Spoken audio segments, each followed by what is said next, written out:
Hi, this is Bern. I will be going over the chart check and the discharge process for the patient. From your patient desktop, if you click on the house with the patient, it'll take you to this screen. The chart check will be identified here from one of the tabs on top. When you click it, it'll take you to this screen. And here you will have three windows. This is the order block review, the DRG order display, and the med summary. Here you'll notice the small square with the arrow pointing up. This is to expand. I will expand the order block review. Here you will be navigated to the screen with the date on the far left and then the different events, such as the predefined orders, direct orders by the RN, and then any corrected orders. When you click the X, you're just going to exit this window and it'll take you back to the screen. Here on the bottom left, if I expand it, it'll display all the different orders, and these orders are categorized into different sets, such as activity, medication, IV, nutrition assessment, any treatment or procedure. Here you always want to make sure you're looking at the right patient. It has all the info. Ordering author is here.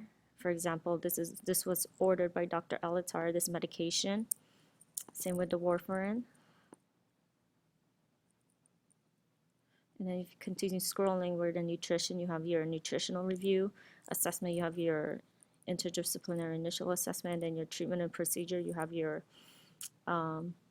blood sugar test, your PPD skin test.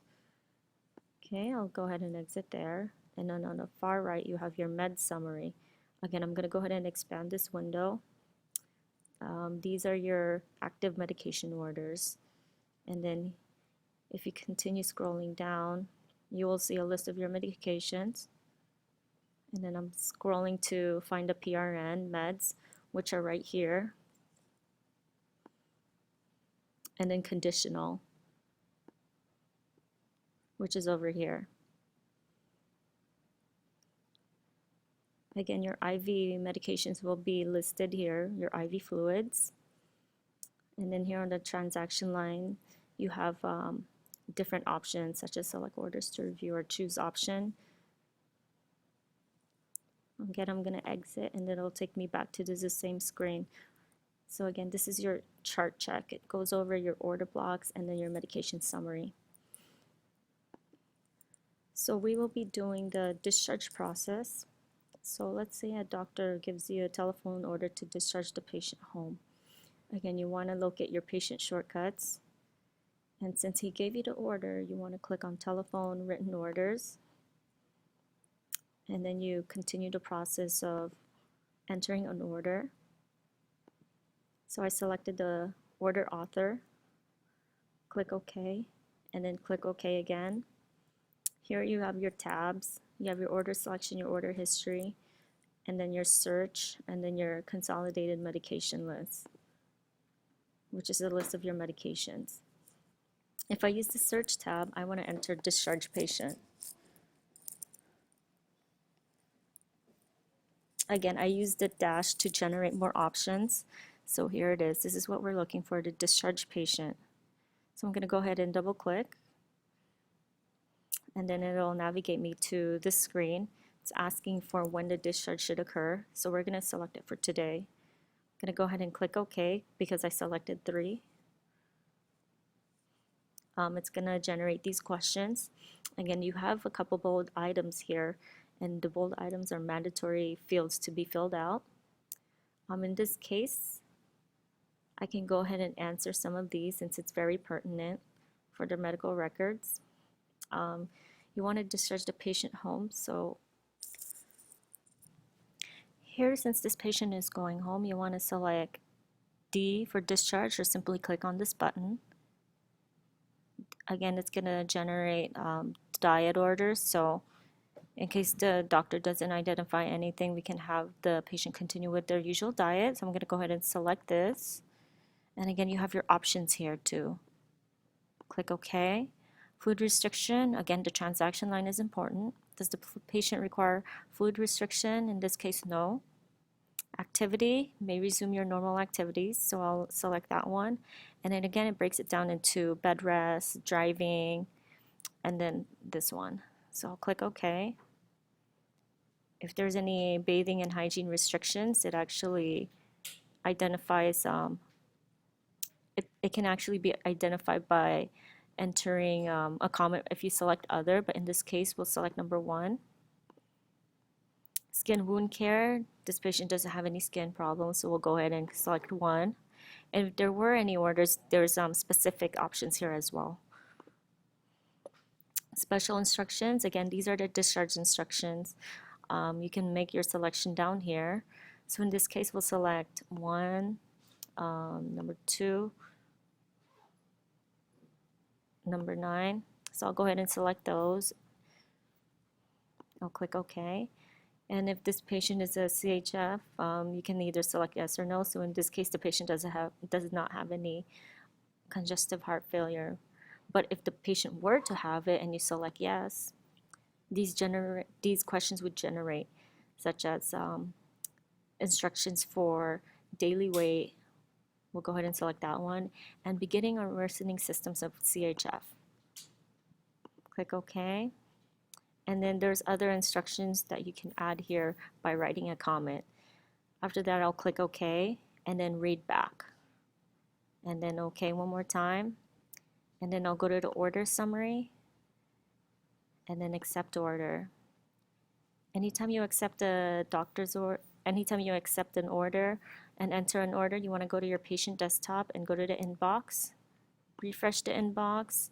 Go ahead and scroll down and then click on the total number, and then you have here your discharge order. You want to select that and highlight it and then sign and review. And then after that, you want to go to your work list and then click OK to refresh. And then you want to find 3 items, which are right here. Discharge patient instruction, discharge patient, and the medication reconciliation discharge. Earlier, Jeff had gone over medication reconciliation for admitting and discharging. I'll go over it briefly just to see the process one more time. So after these 3 things show on your work list, you want to get started on the medication reconciliation. And again, you navigate through that by going to telephone, written orders from your patient shortcut, order author, and then select the ordering doctor and then click OK.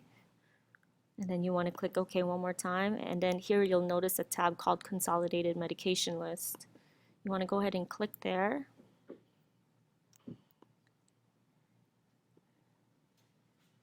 Notice that there's no home medications listed. I'll just go ahead and add some home medications. So I have just added the home medications real quick, and this was done during the admission process from the health history, and it was done by Andrew when he showed you guys how to add home medications during an admission. Again, you can actually add another home med by clicking here, add home med, and then it'll generate this screen. So in this case, we can cancel it. Okay, so now you want to make sure that you see this button here, Initiate Discharge Meds. Since we're going to be discharging the patient, you want to go ahead and click it. Here it'll tell you defining discharge medications will prevent any further updates to home medications for this visit. Do you wish to proceed? You want to click yes. Okay, so we can go ahead and make sure that these are the home medications that the doctor wants the patient to continue. So let's say the doctor wants to continue all of them. You want to go ahead and click OK, click accept. Okay, so if you scroll down here, you'll notice that you have your discharge meds. This D represents discharge, and this V represents visit orders, and then H represents home medications. Okay, let's say the doctor wants to add a prescription. You want to go ahead and add discharge meds. Let's add Lasix. I'm going to double click there. We'll do 20 milligrams. Daily. Okay, we'll go ahead and select that. Reason, we'll do it water pill. Start date will be today, and then you can just click OK, and you can bypass these. These are not necessary at this point. As long as you have the reason, the frequency, and the start date, those are all pertinent. And you want to click accept. So if you go ahead and scroll down, you'll see LASIX. And then let's say he wants to continue one med from the hospital. Let's do Pepsid. So we can select and highlight that. Copy the discharge med. So we'll go ahead and click that. And then if you need to edit, like for example, this says IV, you can actually select this field and then change it to the tablet. We'll do number 4. And then this one, we can just clear it and then select number 3 for the product. And then the reason, you can put it for the stomach. Start date, you want to go ahead and select that and then type T for today and then enter, and then you click OK and then accept. So now you have your discharge medications here. If you go to your patient desktop, you'll notice that there's a medication reconciliation. Here, it will look similar to this previous screen we're on. And if you just click and select discharge medications and click update list to refresh, these are all your discharge medications. And to print out a medication list for the doctor to fill out, you can click here and it'll generate this screen. And then here we'll list the current medications. And then on the very last part, additional medication orders. And then doctors can write something here or give you a prescription. So we'll go ahead and close this window. And then this discharge med list for the patient, if you click it, this is the actual discharge list for the patient for the medication. What's nice about this one, here you will have your discharge medication list. This is what you will actually print out for the patient. What's nice about this one is it's actually broken down into what type of medications these are. For example, here it'll say take the following medication after discharge, continue taking the following pre-admission medication for discharge. These are the home medications, and this is what we've continued. This one is the new medications. These medications are new to you and start taking them after discharge. So you have the LASIX and the Pepsid. I know I saw a Pepsid up here, so it's a duplicate, but my apologies on that one. And then again, you want to sign and have the patient sign too. And then there's a print button here. So I'll go ahead and exit this window. So that's the medication reconciliation process for the discharge. If you go back to your work list, here you'll notice 3 things. This one we've already documented, so we can go ahead and document on this. So again, your transaction line reads, enter date and time it was performed, so you want to click OK. And then the physician ID, you can actually bypass this because it's not in bold. So you can go ahead and press OK and then accept.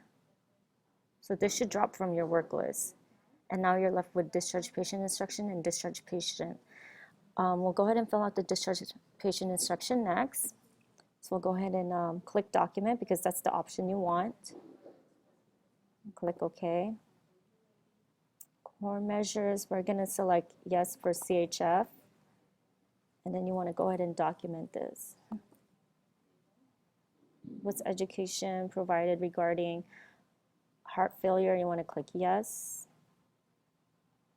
Okay, and then click yes. Warning signs, was it provided? I'm going to click yes. Medications, yes. Activity, yes. Yes. So you want to go ahead and select this. Evaluation, education complete. And then that's it for right now with this CHF.